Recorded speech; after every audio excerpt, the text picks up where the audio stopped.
This particular September 30th is a little harder for me because I lost my granny, who happens to be a residential school survivor. And I have an aunt and an uncle who are still here that were forced to attend these schools. And some of my aunts and uncles didn't have to. So it's interesting kind of thinking about what this day means to me. It's been really wild for me.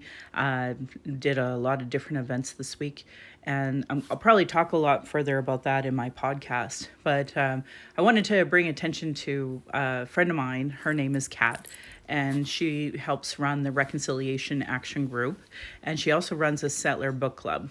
And they really do a lot more of the anti-racism training in there. And because I don't have capacity to run a book club for more than one book a month. So, I think between the two, like, there's lots of ample opportunities for settlers to learn about, anti-racism and to do Indigenous education. Anyway, she took the initiative to print off 103 land acknowledgements and give them to all of her neighbors last night. And she has always had one in her window, which I've always thought was fabulous.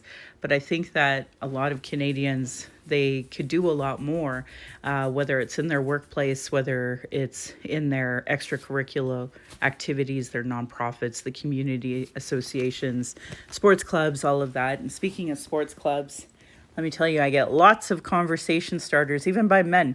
When I was shopping in Costco and Walmart today, and actually there weren't a lot of orange shirts, just a couple, and one of the men that was talking to me happened to be wearing an orange shirt as well. So, it is interesting seeing how Canada doesn't respond to that. It would be like not wearing a poppy on Remembrance Day, and I just assumed everybody does, but they don't, and same with this.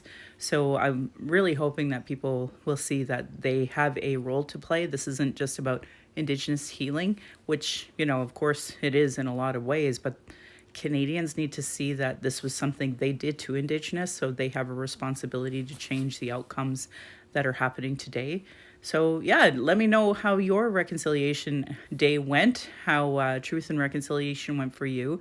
It's interesting, I turned on the radio and it's like literally the only time it's ever been a safer space for Indigenous people.